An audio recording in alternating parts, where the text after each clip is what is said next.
Quelques bonnes idées d'innovation pédagogique, partie 1 sur 2.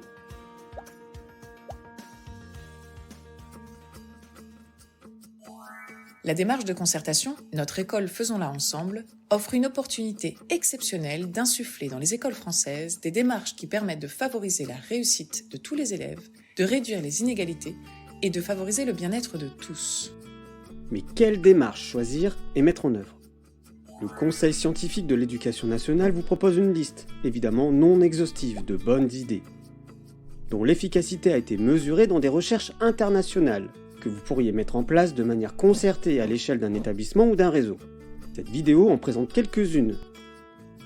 Retrouvez-en d'autres dans la vidéo « Quelques bonnes idées d'innovation pédagogique, partie 2 sur 2.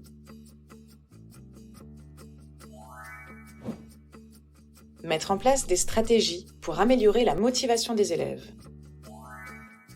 La motivation est au cœur des apprentissages. Pour améliorer la motivation des élèves, il est possible de mettre en place des approches pédagogiques fondées sur l'enseignement explicite des stratégies qui permettent d'apprendre à apprendre, la métacognition. Lorsque l'élève apprend à s'auto-évaluer, il mesure mieux ses progrès et comprend le lien entre effort et réussite.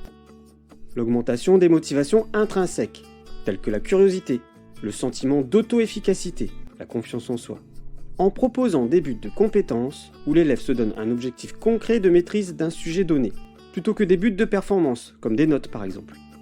Pour aller plus loin, voir la synthèse du Cézanne sur la métacognition, ainsi que le MOOC La psychologie pour les enseignants, partie motivation et métacognition. Déployer une stratégie efficace pour améliorer le climat scolaire. De nombreuses démarches sont efficaces pour améliorer le climat scolaire. Elles requièrent la formation de tous les personnels de l'établissement. Établir des règles claires et cohérentes, en concertation avec les élèves et les personnels.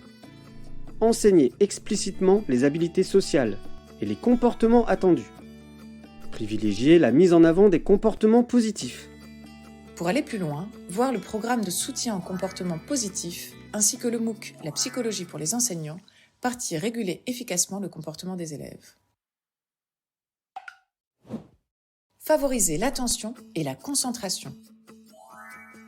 L'attention et la concentration des élèves sont des facteurs déterminants de l'apprentissage.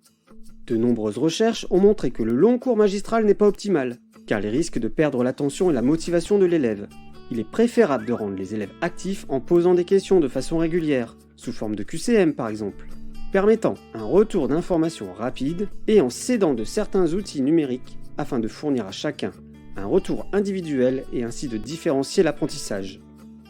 Minimiser les sources de distraction. Il faut privilégier des supports et un environnement de travail attrayant plutôt que distrayant. Focaliser l'attention sur une seule tâche consciente à la fois. Pour aller plus loin, voir le parcours magistère issu du MOOC de Jean-Philippe Lachaud sur l'attention. Favoriser la mémorisation à long terme. Certaines stratégies facilitent la mémorisation et doivent être enseignées explicitement aux élèves.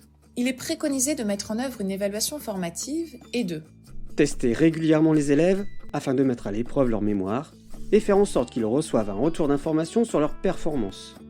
S'assurer que le retour d'information soit bienveillant et informatif. Il s'agit simplement d'un signal qui permet de mieux apprendre.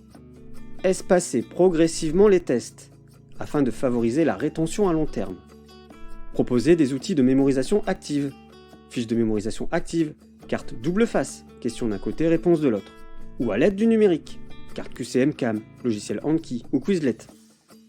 Pour aller plus loin, voir le MOOC La psychologie pour les enseignants, partie mémoire et apprentissage scolaire et le dispositif Coniclass. Mettre en place le tutorat entre élèves. Le cerveau humain apprend bien plus facilement d'une autre personne plutôt que d'un ordinateur ou d'un livre. Le tutorat entre élèves est l'une des actions pédagogiques les plus efficaces, où les deux élèves progressent. L'un reçoit un enseignement et un retour d'information personnalisé, focalisé sur ce qu'il n'a pas compris. Il accepte mieux ce qui vient d'un élève qui est récemment passé par les mêmes difficultés que lui. L'autre apprend à bien expliquer les concepts et à comprendre les erreurs de son camarade. Il précise sa pensée et invente de meilleures manières de la transmettre. Valorisé en tant qu'expert, il gagne en confiance en lui. De nombreuses manières d'organiser le tutorat peuvent être envisagées, à l'intérieur d'une classe ou entre niveaux.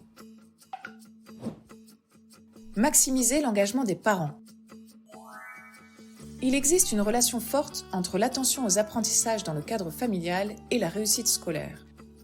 La recherche a fait ressortir plusieurs principes permettant d'engager les parents et d'enrichir les relations entre l'école et les familles. Établir un contact régulier avec les parents, en envoyant des SMS avec des informations personnalisées, non culpabilisantes, qui valorisent les réussites par exemple. Réunir des groupes de parents dans un cadre informel. Inciter les parents à aider leurs enfants à se fixer des buts, à organiser leur temps, à construire des habitudes de travail, de sommeil. Ces stratégies sont plus efficaces que de les inciter à superviser les devoirs de leur enfant. Cela permet d'agir directement sur le comportement ou la motivation des élèves.